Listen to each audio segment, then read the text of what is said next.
Safdah TV.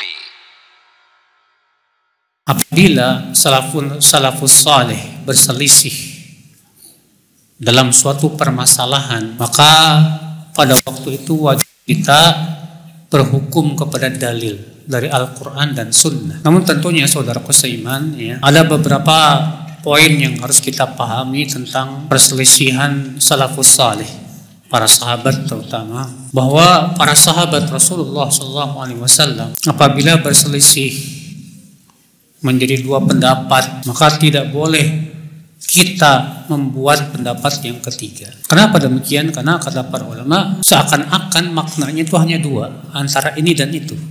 Seakan para sahabat semua sepakat bahwa maknanya hanya ini atau itu. Ketika kita misalnya membuat pendapat yang ketiga, seakan-akan kita menyelisihi ijma' mereka para sahabat Rasulullah Sallallahu Alaihi Wasallam. Maka saat terjadi ikhtilaf di kalangan para sahabat, pada waktu itu kembalikan kepada dalil Al-Quran dan Sunnah. Namun tentunya yang menjadi catatan, siapa yang bisa mengembalikan kepada dalil? Apakah setiap orang bisa? Ya tentu tidak. Hanya orang-orang yang diberikan oleh Allah kemampuan saja untuk mentarjih namanya, memilih pendapat mana yang paling kuat.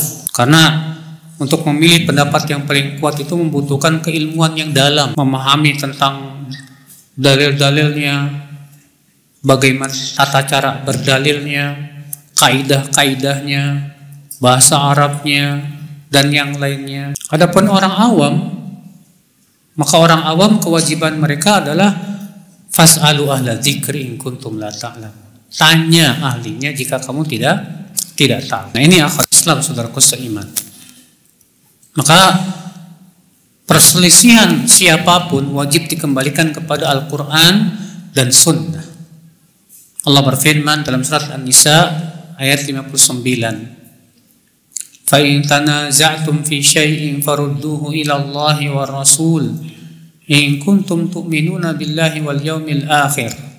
Dzalika khairu wa ahsanu ta'wila. Apabila kalian berselisih fi syai'in, syai'in di sini bentuknya nakirah, mempunyai makna apa? Umum.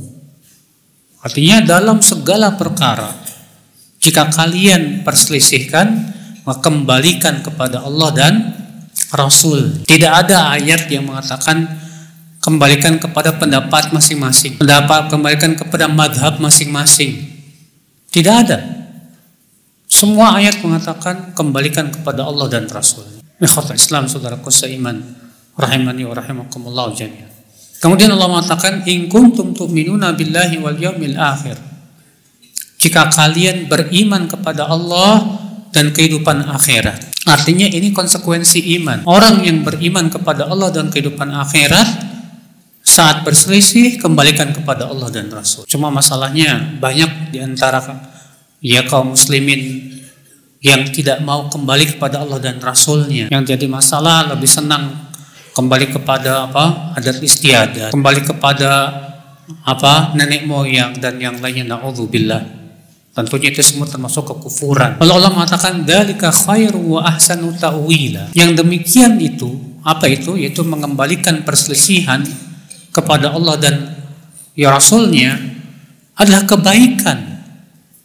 Wa ahsanu ta'wila, dan yang paling bagus takwilnya itu akibatnya. Sebab ketika dikembalikan kepada Allah dan Rasulnya pasti kebenaran. Tapi kalau dikembalikan kepada pendapat-pendapat manusia, bukan kebenaran sama sekali.